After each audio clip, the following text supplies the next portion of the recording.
Sa Re Ga Ma Pa little champion season 5ல கடந்த வாரம் dedication round அப்படிங்கிற பெயர்ல ஒரு பாடல் வச்சிருந்தாங்க, ஒரு போட்டி வச்சிருந்தாங்க.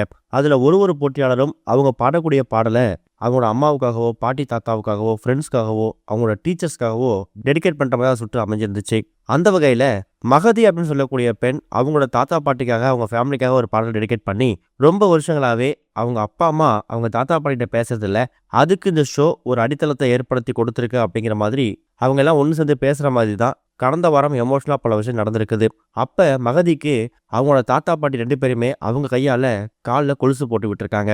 இந்த விஷயத்த பார்த்து அபிஷேகாவுக்கு கொஞ்சம் ஏமாற்றமும் ஒரு ஏக்கமும் கிடைச்சிருக்குது. இது மாதிரி நமக்கு பண்றதுக்கு ஒரு தாத்தா பாட்டி இல்லையே, ஒரு உறவினர்கள் இல்லையே அப்படிங்கிற மாதிரி ரொம்ப ஃபீல் பண்ணியிருக்காங்களாம். இன்னொரு பக்கம் அபிஷேகா அவங்க அம்மாவுக்காக ஒரு பாட்டு பாடி, இந்த பாட்டை நான் எங்க அம்மாவுக்கு டெடிகேட் பண்றேன். எங்க அம்மா எனக்கு சப்போர்ட் பண்ணல, என்னை அந்த ஷோவுக்கு கூட்டு வரல, இந்த அளவுக்கு நிப்பாட்டலனா எனக்கு இவ்வளோ பெரிய ஒரு பேரு புகழ் கிடைச்சிருக்காது. வெளில எங்க போனாலும் சரிகமபா அபிஷேகா அப்படிங்கிற மாதிரி மக்கள் என்னை தூக்கி வச்சு கொண்டாடுறாங்க. அப்படிப்பட்ட எனக்கு இடத்த கொடுத்தது இந்த சரிகமபாவா இருந்தாலும் அதுக்கு ஆரம்ப புள்ளியா எங்க அம்மா இருந்திருக்காங்க. அந்த ஒரு காரணத்தால இந்த சாங்கை நான் எங்க அம்மாவுக்கு டெடிகேட் பண்றேன் அப்படிங்கிற மாதிரி தான் அபிஷேகா பேசியிருந்திருக்காங்க. அபிஷேகாவோட இப்படிப்பட்ட சில விஷயங்களை பார்த்ததுக்கு பிறகு ஸ்ரீனிவாஸ் அவர்கள் அபிஷேகா இந்த சீசன் 5 அதாவது லிட்டில் சாம்பியன் சீசன் 5 முடியறதுக்குள்ள என்னோட கையால உனக்கு உன் காலில் நான் ஒரு கொலுசு போட்டு விடுவேன், நீ கவலையே படாத.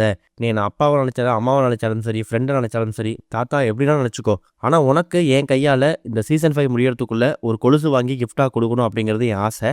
உன் கண்ணில் ஒரு ஏக்கமும் ஒரு ஏமாற்றமும் தெரிஞ்சுது. கூடிய சீக்கிரம் அதை நிறைவேற்றதுக்கான நாள் வரும் அப்படிங்கிற மாதிரியும், தொடர்ந்து இதே மாதிரி ஒரு வாரமும் நீ கோல்டன் வாங்கிட்டே இருக்கணும். அப்படி ஒரு வாரமும் நீ கோல்டன் வாங்கும்போது அதை பார்த்து நான் சந்தோஷப்படணும் அப்படிங்கிற மாதிரி எமோஷனலா பல விஷயங்களை ஸ்ரீனிவாஸ் அவர்கள் பேசியிருக்காராம். ஸோ கூடிய சீக்கிரம் ஸ்ரீனிவாஸ் அவர்கள் அபிஷேகாவுக்கு ஒரு பெரிய கிஃப்ட் கொடுக்க போறாரு.